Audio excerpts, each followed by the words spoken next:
Wah,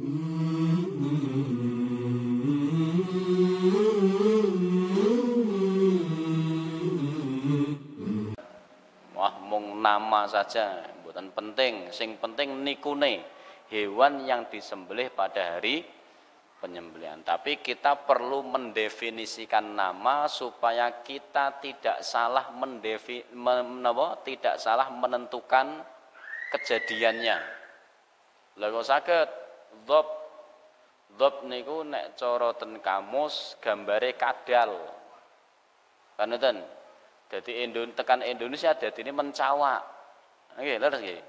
Sehingga ada yang mengatakan mencawak niku mubah, ora halal, mboten haram tapi mubah karena Nabi mendiamkan. Dan nisbatnya kemana? Ke dhabbun, gambare kadal tekan Indonesia dadi mencawak. Sami napa benten nek kula sih beda. Nek dhab niku kadal padang pasir.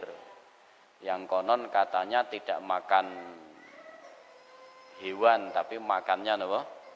Tumbuhan. Jadi herbivora. Nah, ten Indonesia kan mencawak mangan kabeh. Batang tikus ya dipangan, iwak ya dipangan, batang ayam ya dipangan. Maka beda meskipun sama-sama napa nama terkadang menjadi beda. Makanya dulu di bab napa kula lali sih. Yang pernah kami sampaikan jangan sampai salah mendefinisikan. Nggih, salah mendefinisikan, salah mengambil hukum, kemudian salah meletakkan hukum. Dhab nek salah mendefinisikan nanti yo keliru hukum, wong hukume halal, dan mencawak ten Indonesia hukumnya haram kok berubah menjadi halal karena salah menempatkan. Paham nggih? Nah, niki maka memahami sesuatu niku dari definisi dulu, definisi yang benar maka ketemu hukum yang benar. Kalau definisi salah nanti ketemu hukum yang salah. Paham nggih? Kelingan kasus milkul yamin Jogja. Kelingan mboten? Sing pro napa disertasi yang membolehkan zina jual beli atau PSK yang menjual diri dengan alasan milkul yamin. Ya memang secara definisi milkul yamin itu ya malaka yamliku yaminun, sumpah yang memiliki sumpah ikatan. Nah, salah mendefinisikan kan kemudian salah menempatkan hukum yang zina semula haram menjadi halal karena salah mendefinisikan. Dan susahnya ten Indonesia ngoten. Kenapa susah? Karena bahasa Arab dan bahasa Indonesia berbeda. Secara lughatan mungkin sama, tetapi secara makna bisa jadi berbeda. Makanya salah mendefinisikan bisa jadi salah hukum. Nah, maka kula jenengan nek belajar fikih, belajar agama niku kula suwun jangan tekstual. Paham tekstual mboten? Tekstual niku memahami sesuatu dari teksnya, memahami sesuatu dari teks, bukan dari kontennya atau bukan dari tafsir yang benar. Makanya menamakan sesuatu niku penting dan meletakkan sesuatu pada nama. Sama kula nate nerangke niku diprotes. Ten mriki napa ten pundi nggih? Ya mboten ten mriki ketika saya mengatakan bahwa tidak semua darah itu napa haram, ada darah yang halal. Misalnya napa yang dihalalkan itu darah yang menggumpal. Sehingga Nabi mengatakan uhillat lakum maitatani waddamani. Salah satu dam yang diperbolehkan adalah napa hati. Nggih, hati nggih. Hati. Lah dhek salah protes, Ustaz. Hati itu kan bukan segumpal darah, hati kan segumpal daging. Lho jenengan kok ngerti ala wa inna fil jasadi mudghah. Enggak ngoten nggih. Segumpal daging yang kemudian idza soluhat. Jenengan kok iso mengartikan mudghah segumpal daging saking pundi? Kan ngoten. Ya dari kamus memang segumpal daging. Lah nek diartikan segumpal darah pripun angsal apa mboten? Ya kan ya kula kan ngoten. Ya wa alam meh diartikan segumpal daging karepmu, meh diartikan segumpal darah karepmu, sing penting Nabi tidak mengatakan segumpal daging, Nabi juga tidak mengatakan segumpal darah. Yang dikatakan Nabi mudghah. Ngoten. Bingung kenapa mboten Bapak Ibu? Bingung nggih? Nek bingung tinggal mawon lah, sebab intine ngoten. Pokoknya salah mendefinisikan bisa jadi salah hukum. Makanya kula suwun jangan tekstual. Ngoten nggih. Nggih mangke kapan-kapan kita pelajari lagi. Hadirin rahimakumullah, udhiyah atau udhiyatun al-udhiyatu lughatan ismun lima yudhha bihi. Udhiyah adalah atau udhiyah adalah sesuatu yang disembelih. Jadi sesuatu yang disembelih itu namanya apa? Udhiyah. Jadi wong Arab niku penak nek bahasanya mewakili berbeda-beda. Nek kula jenengan kan padha sehingga bingung, sehingga bahasanya cukup banyak. Ada ayam petelur, ada ayam pedaging, ada ayam napa malih wangel. Nek Islam niku penak. Nek sing dipelihara namanya an'am, yang tidak dipelihara tidak termasuk an'am. Yang disembelih namanya udhiyah. Jadi udhiyah niku napa? Hewan yang dipelihara yang disembelih. Niku jenenge napa? Udhiyah. Maka udhiyah niku adalah nama untuk sesuatu yang disembelih. Niku secara bahasa. Saged dipahami Bapak Ibu nggih? Nah, nggih. Wa istilahan, dan secara istilah, definisi secara syar'i bahwa yang disebut udhiyah adalah dzabhu hayawanin minal an'ami fi ayyamil adha taqarruban ilallahi ta'ala. Yang disebut udhiyah atau yang disebut kurban adalah dzabhu hayawanin, menyembelih hewan. Apa menyembelih hewan. Mulane niki kula sarankan panjenengan yang kurban besok kula sarankan nek iso nyembelih dhewe. Pun nek saged napa? Nyembelih sendiri. Masjid-masjid atau manapun yang melaksanakan penyembelihan kula sarankan untuk menyembelih sendiri. Nah, adapun nanti tukang jagal dan lain sebagainya, nek saged bukan menyembelih tapi ngeleti. Bantu ngeleti, mboten bantu nyembelih. Karena ada kesunahan di hari Idul Adha niku menyembelih, dan kula seneng alhamdulillah sejak pertama kali diberi kemampuan oleh Allah untuk bisa kurban sampai tahun ini itu selalu menyembelih. Mbah nyembelih nggone dhewe kok nyembelih nggone wong. Sing penting kula selama ya sudah hampir 6 tahun niki selalu menyembelih. Karena saya mengikuti kaidah niki bahwa di hari penyembelihan kula jenengan kudu napa sunai napa menyembelih. Itu ada nilai tersendiri. Makanya mangke masjid-masjid kula pesen takmir. Nek ngumpulke hewan kurban nggih diparingi siji sing iso nyembelih. Nggih, nek mboten saged mangke dibimbing. Mboten usah khawatir. Syarat sah menyembelih yang paling utama niku cuman siji, Islam. Mboten ngoten tok. Pun niku sing penting. Meh pedhot nadine napa mboten, kira-kira niku diukur dengan kebiasaan, mangke diajari, ambil tutorial dan lain sebagainya. Pokoknya enten sunahipun napa nyembelih. Sehingga kenapa? Karena yang disebut hari Adha atau yang disebut dengan udhiyah atau kurban niku adalah dzabhu hayawanin, ketika kula panjenengan menyembelih hewan. Nah, niku minal an'ami, dari binatang ternak.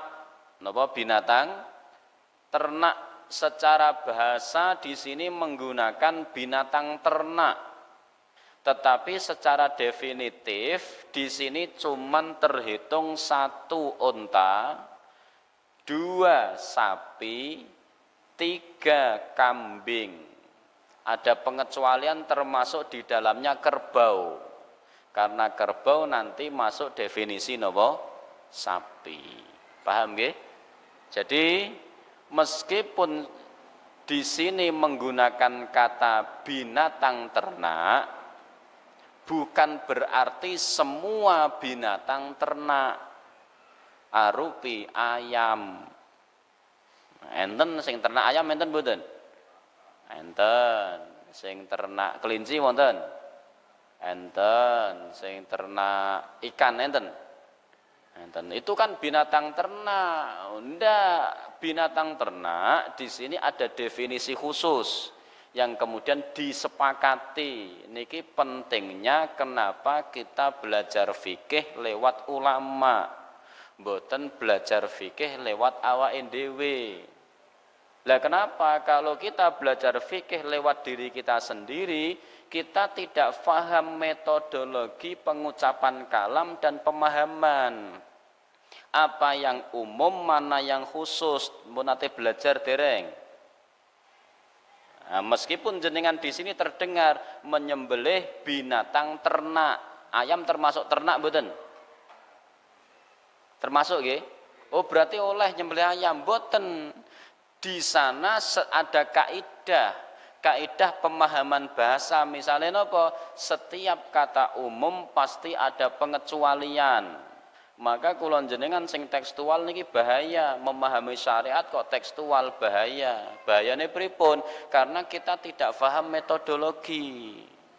Paham nggih?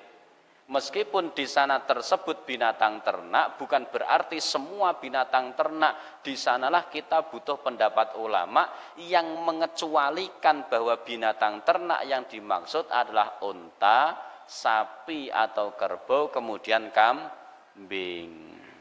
Nah, niki jenenge pengecualian, jangan di tekstual. Mulai kula rada serik kali wong-wong sing modele tekstual. Wah, aku wingi bodoh bar ning pasar kembang. Nah, misalnya kan ngoten, sing kecopetan wong 5. Napa sing kecopetan wong 5. Wah, terus jenengan cerita karo tangga, wah ning pasar kembang isine copet tok. Wah, terus jenengan bayange, bahwa sak pasar kembang niku copet kabeh. Ora ana bakule, ora ana pembeli, ora ana kurbane, isine copet kabeh. Kira-kira ngoten mboten? Nah, kalau pemahaman tekstual ya ngoten, oh berarti copet kabeh, mboten, ada pengecualian. Dan kita harus paham kapan perkataan itu umum dibiarkan begitu saja, kapan ada pengecualian. Dan sekarang niku ilmu-ilmu seperti ini jarang dipakai. Lah kenapa jarang dipakai? Mumet. Akhirnya napa agama niki wis dadi bingung ngeten niki. Tahun kemarin ada isu bahwa orang korban nek sudah tanggal 1 ndak boleh potong kuku. Wonten sing nulis potong kuku itu sunnah Nabi, mosok dimekruhke. Nah, kan ngoten. Lah terus sing bener pripun, Pak? Sing bener sing ora oleh potong kuku itu wedhuse.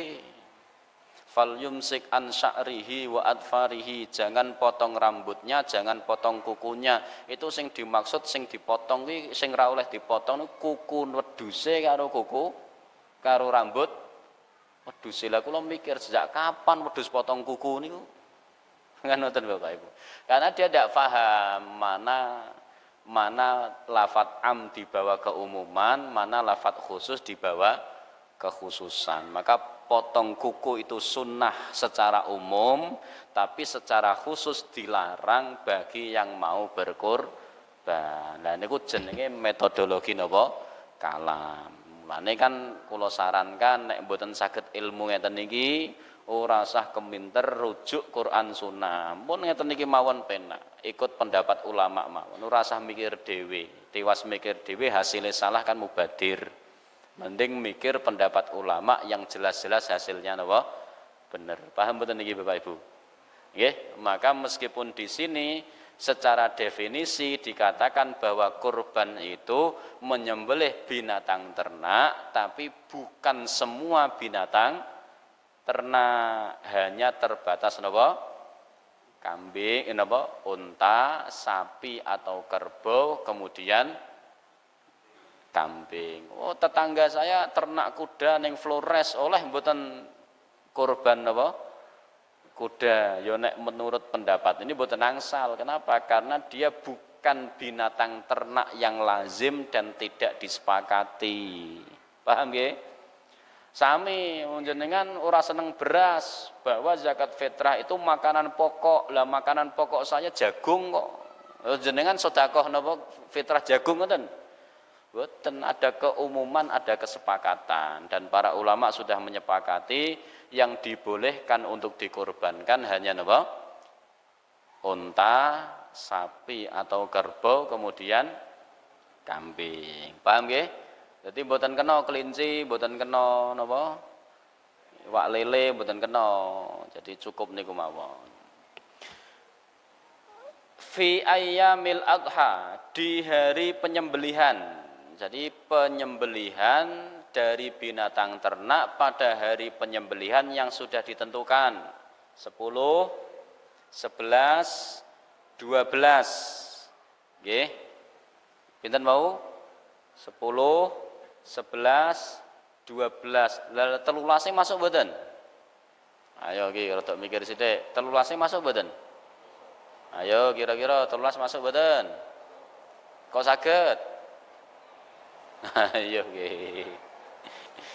Kalau jumhur cuman sampai 12. Kalau jumhur 10, 11, 12 karena Nabi mengatakan hari penyembelihan itu 3 hari. 3 hari ini apa? 10, 11, 12. Kalau Imam Syafi'i sampai 13. Dalilnya apa? Hari penyembelihan itu 3 hari. Kok podo nggih? Nggih, hadise podo tapi pendapatnya beda. Hadisnya sama, hari penyembelihan cuman 3 hari. Jumhur mengatakan 10, 11, 12. Imam Syafi'i dari hadis yang sama, hari penyembelihan cuma 3 hari tapi sampai hari ke-13. Nah, berarti kan 4, 10, 11, 12, 13. Kata Imam Syafi'i, yang 10 itu bukan hari penyembelihan tapi hari Idul Adha. Wis beda-beda nggih. Wah, jelimet jan memang. Mulane kula sering pesen ten mriki, belajar agama Islam kudu siap menerima perbedaan. Nggih, kudu wajib. Kenapa? Karena perbedaan pendapat itu menjadi sunnah kauniyah yang lazim terjadi di umat Nabi. Itulah adanya dakwah Islam yang berbeda madhab, berbeda prinsip, berbeda kultur, berbeda budaya. Ya, jenengan pengen dadi siji, hiduplah pada zaman Nabi. Kok ngoten? Karena setelah adanya Nabi, ikhtilaf, berbeda pendapat niku menjadi sunnah kauniyah yang lazim terjadi. Makanya kelompok-kelompok yang menolak perbedaan pendapat niku nek menurut kula ndang segera dibenahi. Itu bukan keilmuan tapi itu napa? Napa nek bahasane doktrin lah nek kula membahasakan ngoten. Jadi dan saya di sini tidak seneng. Jenengan boleh sepakat dengan pendapat yang kami ungkapkan dari kitab, juga boleh tidak sepakat. Niku nek kula ngaji. Kan ngoten nggih? Nah, daripada nanti memaksa untuk sepakat mboten napa-napa. Dan kula memang seneng menyampaikan apa yang menjadi bahan perbedaan supaya kita saling memahami bahwa pikiran kita berbeda-beda. Paham nggih? Dan nanti insya Allah kita kaji di jumlah hari. Tapi sementara ngoten bahwa yang disebut kurban, yang disebut udhiyah adalah menyembelih hewan ternak, unta, sapi atau kerbau, kemudian kambing pada hari penyembelihan 10, 11, 12, 13 menurut Syafi'iyah. Taqarruban ilallahi ta'ala, dalam rangka mendekatkan, dalam rangka taqarrub, dalam rangka mendekatkan diri kepada Allah. Mulane ibadah yang paling berat bagi orang munafik itu adalah ibadah yang tidak terlihat. Kenapa? Karena orang munafik kalau beribadah niko bukan takorruban ilallah, tapi takorruban ilan nas, mendekat diri kepada manusia supaya mendapatkan apresiasi. Sehingga kata Quran bahwa kata Nabi juga termasuk sama, sesungguhnya ibadah yang paling berat bagi orang munafik itu sholat. Kenapa? Karena ketika mereka sholat yura'unan nasa, untuk mencari apresiasi dari manusia. Sehingga ketika tidak mendapatkan apresiasi maka ibadah terasa berat. Kula panjenengan nggih sami. Ibadah nggih ngoten. Ibadah neka kalau niatnya taqarruban ilallah ringan. Tapi kalau niatnya apresiasi dari manusia akan menjadi berat. Kapan? Ketika ibadah itu tidak mendapatkan apresiasi. Ya, paham ya? Nah, tetapi berbeda dengan kurban. Kurban itu Bapak Ibu, nggih, kurban itu salah satu